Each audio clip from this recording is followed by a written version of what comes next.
Well, you choose two subjects that I practiced in my life,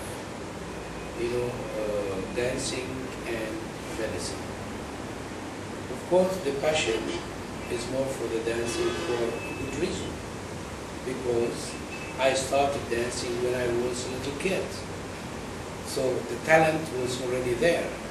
Medicine, I studied it later. And even during my study of medicine and my practicing of medicine, I continued to dance. So I never stopped dancing.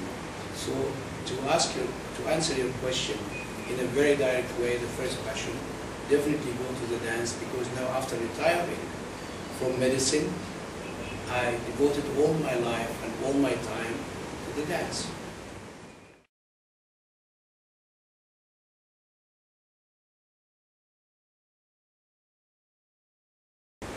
The origin of this dance, this is a straightforward answer. This dance comes from Egypt, has its roots in Egypt, even since the ancient Egyptian. And it is documented and recorded, illustrated in many temples. This is one reason. There are many other confirmations that this dance comes from Egypt. The name of this dance, of all the countries surrounding Egypt, we're talking about here, Morocco, Libya, Syria, Lebanon, Turkey, Saudi Arabia, Palestine, all the countries surrounding Egypt, the name of this dance for these countries was the Egyptian dance. It's not the Oriental dance or the Baladi or whatever. The name is, if you go to Turkey and you meet anybody who's old, 70 or 80 or 90, and you tell them, what's this dance? He said, oh, this is the Egyptian dance. So there is definitely, the name of this dance shows its origin. Also confirmed by all those surrounding countries. Then the other thing, all the stars of this dance, whether they are Egyptians or non-Egyptian, were made in this country. They made their career in this country. Also, every person in this country, a woman or a man or a kid, dance this dance in this country. In every celebration in Egypt, there is a belly dance.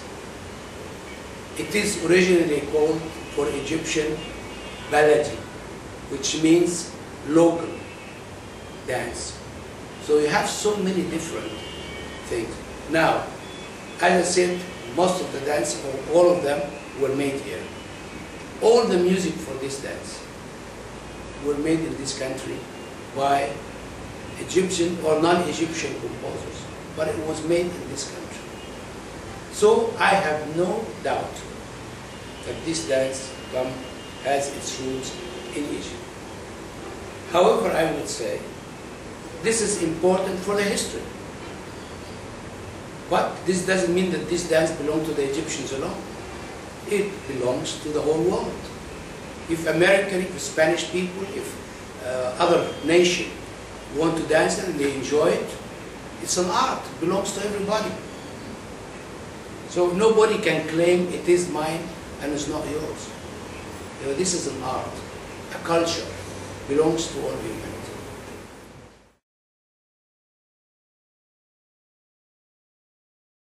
First, the question is how to become a good dancer. So there are certain things that the dancer needs to be a good dancer. First of all, she has to have a talent. She has to love this dance. And she has to learn this dance to improve her ability of dancing. Also, she has to understand the dance, because if you just move without thinking, without understanding, there's nothing.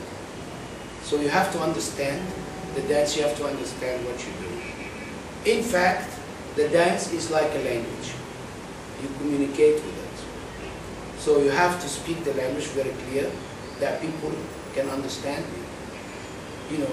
There is some bad logic naive logic in the dance that people think if they do a lot of movements, people will love it. It's not true, because this is entertainment.